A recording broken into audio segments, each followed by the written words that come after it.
اعوذ باللہ من الشیطان الرجیم بسم اللہ الرحمن الرحیم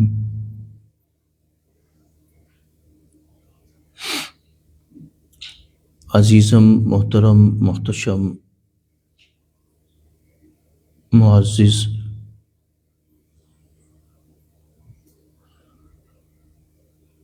حاضرین سامعین ناظرین،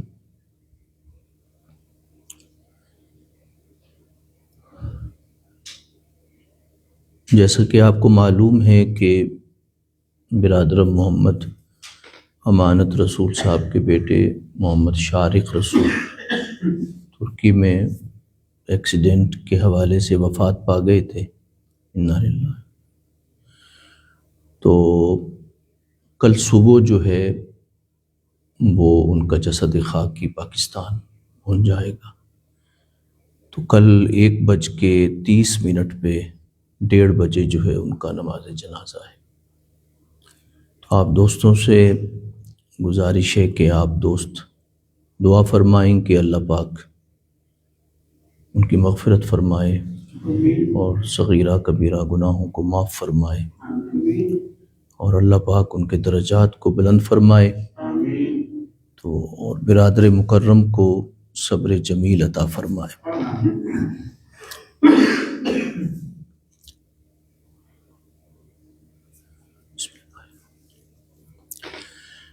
آج خلاصہ قرآن مجید کے حوالے سے سورہ آل عمران ہے اور آیت نمبر اس کا 55 ہے، اور تیسرے پارے کا آخری ربع ہے، یعنی چوتھا ربع ہے۔ مسلمانوں میں حضرت امام مہدی کے حوالے سے اور حضرت عیسیٰ علیہ السلام کے حوالے سے یہ عقیدہ ہے، اسے ذرا بند کر دیں، یہ عقیدہ ہے کہ حضرت امام مہدی نے آنا ہے اور حضرت عیسیٰ علیہ السلام نے دوبارہ تشریف جو ہے بلانا ہے، یہ عقیدہ ہے۔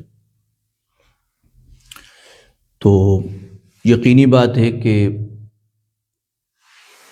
اس کے انکار کرنے والے بھی ہیں اور اس کے اقرار کرنے والے بھی ہیں، دونوں طرح کے نظریات موجود ہیں۔ لیکن میں جب اسے پڑھتا ہوں تو جو چیز مجھے فکر مند کرتی ہے اور جو مجھے پریشان کرتی ہے وہ یہ ہے کہ ہم اگر یہ سمجھتے ہیں کہ انہوں نے تشریف لانا ہے تو جب ہم تھارولی احادیث پاک کا مطالعہ کرتے ہیں تو ہمارے سامنے آتا ہے کہ آغاز میں ان کے ساتھ جو مسلمان ہوں گے وہ 313 ہوں گے اور پھر 12,000 ہوں گے۔ ضعیف ترین احادیث میں جو ہے وہ 30,000 کا جو نمبر ہے وہ آتا ہے، 30,000 کا۔ اور اہل تشیع امام غائب کے حوالے سے جو ہے وہ یعنی عقیدہ رکھتے ہیں۔ تو جو چیز مجھے فکر مند کرتی ہے وہ یہ ہے کہ امت کی تعداد اب 2 ارب کے لگ بھگ ہو رہی ہے، اس میں سے 12,000 افراد ہوں گے۔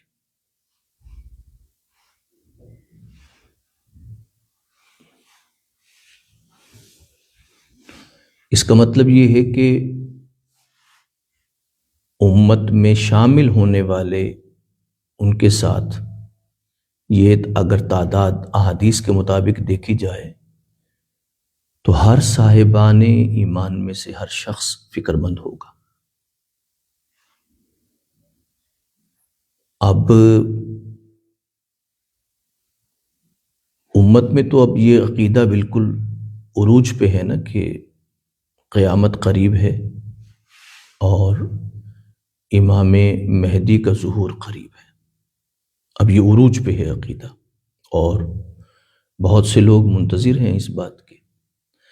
لیکن جو بات مجھے فکر مند کرتی ہے وہ یہ ہے کہ عقیدہ امام مہدی کا ہو یا امام غائب کا ہو، جو بھی عقیدہ ہو، لیکن اس میں سے یعنی 1.5 ارب امت میں سے یا 2 ارب کے لگ بھگ امت میں سے 12,000 کی اگر تعداد کو دیکھا جائے اور ضعیف ترین احادیث میں سے 30,000 کی تعداد کو دیکھا جائے، تو اس کا مطلب یہ ہے کہ ساری امت خارج ہے، اس میں کچھ نہیں ہے۔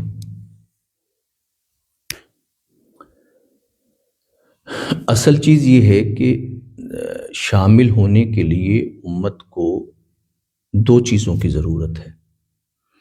ایک یہ احساس کہ حساس دل کے ساتھ، یعنی حق و باطل کے فرق کے ساتھ انسان کا جو حساس دل ہے اس کا ہونا جو ہے مسلمان کا، کہ اسے پتہ ہو کہ بھئی خیر و شر کہاں ہے اور مجھے کہاں پہ شامل ہونا ہے۔ میں نے یعنی اب واضح ہے کہ جماعتیں وہ چاہے مذہبی ہوں چاہے سیاسی ہوں، وہ تو اس وقت خود لاکھوں میں ہیں۔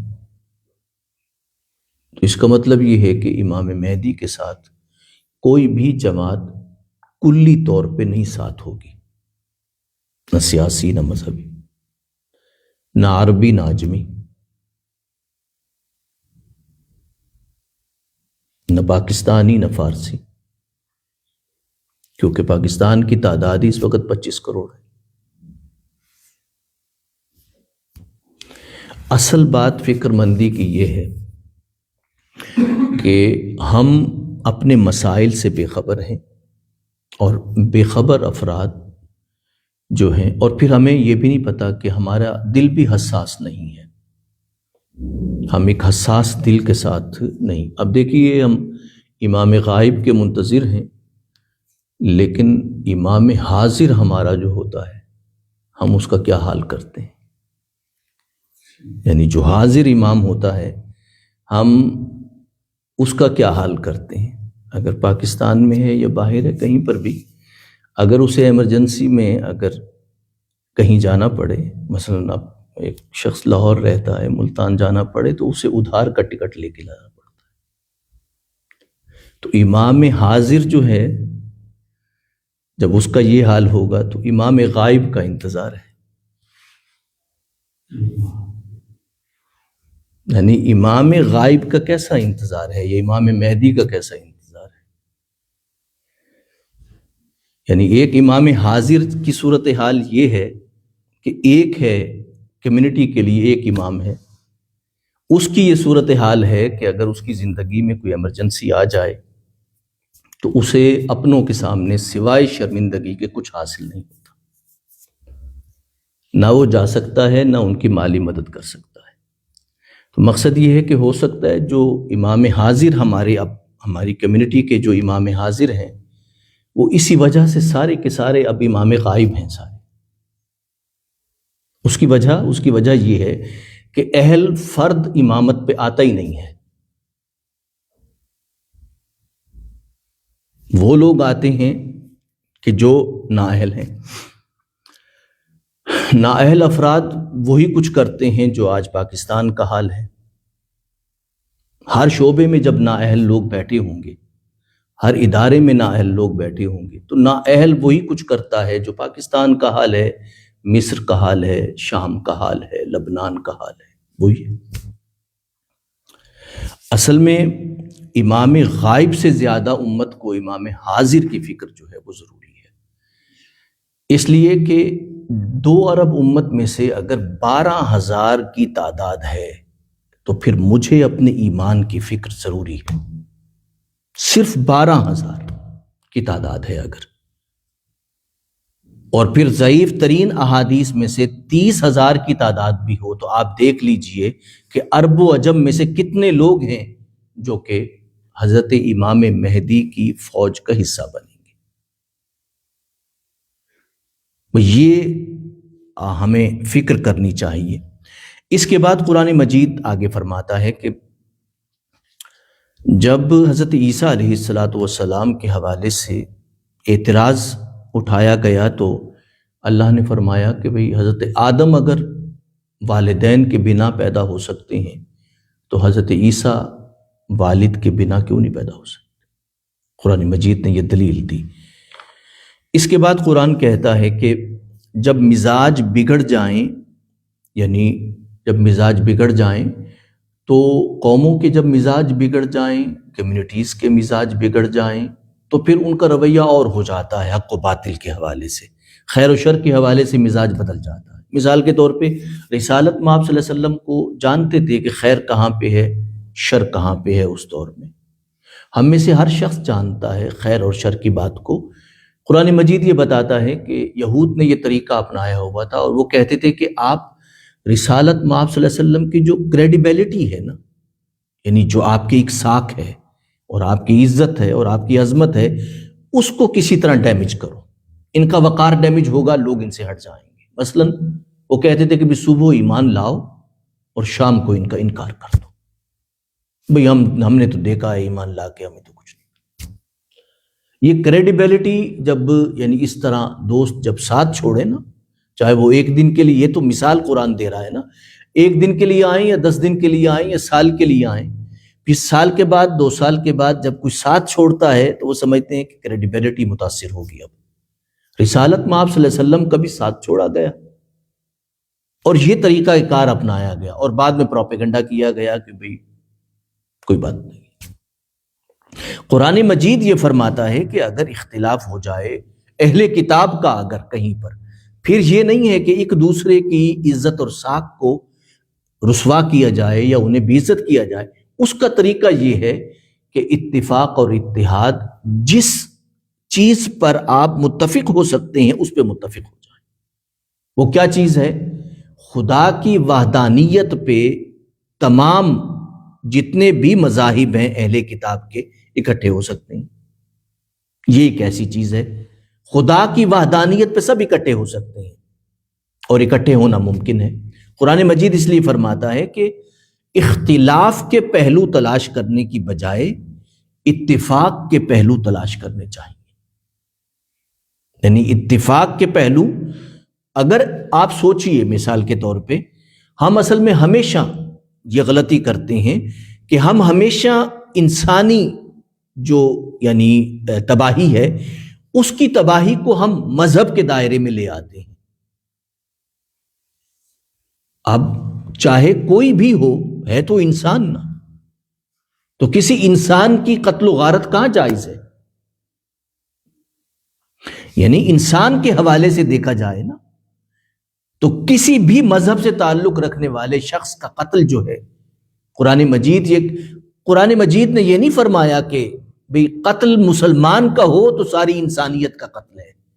قرآن کہتا ہے کہ ایک انسان کا قتل ہے تو پوری انسانیت کا قتل ہے۔ تو مسلمان جو ہے اسے چاہیے کہ انسانی مسائل پہ غور کرے اور انسانیت کو دیکھے۔ اسی طرح جتنے بھی اہل کتاب ہیں انہیں بحیثیت انسان کے دیکھنا چاہیے۔ اور سوچئے، آپ غور فرمائیں کہ اگر اہل کتاب اکٹھے ہو جائیں کسی مسئلے پر تو دنیا میں ایک بھی جنگ نہیں ہو سکتی۔ اہل کتاب یعنی جن کو اللہ نے کتاب عطا کی ہے، مثال کے طور پہ عیسائی ہیں، یہودی ہیں، مسلمان ہیں، اور بہت سے یعنی مورخین کے مطابق جو تاریخ جانتے ہیں ان کے مطابق بدھ مت ہے۔ بدھ مت بھی ایک بڑی تعداد ہے بدھ مت کی۔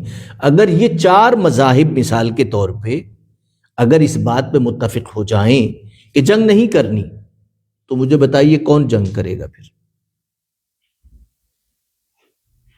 کوئی نہیں کرے گا، اس لیے کہ اللہ نے تمام سورسز انہی اہل کتاب کو ہی عطا کیے ہیں، تو جنگ نہیں ہوگی۔ تو قرآن مجید اس لیے فرماتا ہے کہ وحدت کی چیزوں کو تلاش کرنا چاہیے، چاہے وہ گھر میں ہے، چاہے معاشرے میں ہے، چاہے کمیونٹی میں ہے، چاہے مسلم معاشرہ ہے، چاہے غیر مسلم معاشرہ ہے۔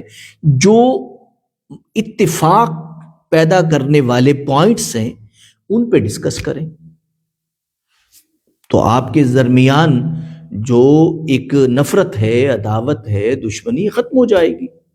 تو قرآن مجید دیکھیے آخر میں، اسلام سے بڑھ کر رواداری کا مذہب کوئی نہیں ہے، اسلام سے بڑھ کر، کیونکہ قرآن مجید یہ فرماتا ہے کہ بھئی آپ نے ایمان لانا ہے، کس پہ؟ آپ یہ کہیں گے، اور یہ اس کے بعد ہم اپنے خلاصے کا اختتام کریں گے، لیکن ایک آدھ پوائنٹ رہ جائے گا۔ قرآن مجید فرماتا ہے کہ آپ کہیں، سب جو مسلمان ہیں وہ یہ کہیں، ہم ایمان لائے اللہ پہ، اور جو کچھ نازل کیا گیا ہم پر، اور جو کچھ نازل کیا گیا حضرت ابراہیم پہ، جو کچھ نازل کیا گیا حضرت اسماعیل پہ، جو کچھ نازل کیا گیا حضرت اسحاق پہ، جو کچھ نازل کیا گیا حضرت یعقوب پہ، اور جو کچھ نازل کیا گیا آپ کے پورے خاندان پہ، ہم ایمان لائے۔ اب اس سے بڑی رواداری کیا ہوگی؟ اس سے بڑا کھلا پن کیا ہوگا؟ جو کچھ انہوں نے کر دیا ہے، لیکن ہم ان تمام انبیاء پہ ایمان لائے۔ اور اس کے بعد قرآن کہتا ہے لا نفرق بین احد منہ، کہ ان میں سے کسی کے درمیان کوئی تفریق نہیں کر سکتے آپ۔ اگر آپ نے ان میں سے کسی کی بھی ذاتی کے برابر بھی اہانت کی تو کافر ہو جائیں گے۔ تو قرآن مجید اس حوالے سے بڑی رواداری کی بات کرتا ہے، اور کھلے دل کے ساتھ تمام مذاہب سے چلنے کی طاقت رکھتا ہے۔ اب یہ طاقت مسلمان نے خود اپنی ذات میں پیدا کرنا ہے۔ اگر وہ اپنی ذات میں پیدا کرتا ہے، اس کے لیے ضروری ہے کہ وہ قیادت کی اہلیت پیدا کرے، اور وہ اہلیت انسانی صحت اور اس کی تعلیم سے آئے گی۔ قیادت کی اہلیت ان دو باتوں کے سوا نہیں آ سکتی۔ ہم تعلیم پہ توجہ دیں گے، اور اس کے ساتھ ساتھ ہم اپنی صحت اور صحت کے ذرائع پر توجہ دیں گے، تو جا کے امت مسلمہ قیادت کی اہلیت ہوگی۔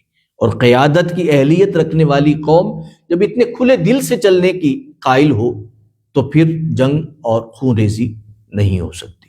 لیکن جنہیں اللہ نے معزول کر دیا، قیادت سے ہٹا دیا، وہ جب بھی محنت کر کے آگے آئیں گے تو دنیا کا حال برا ہوگا۔ اللہ پاک ہمیں عمل کی توفیق عطا فرمائے، آمین۔ اللہ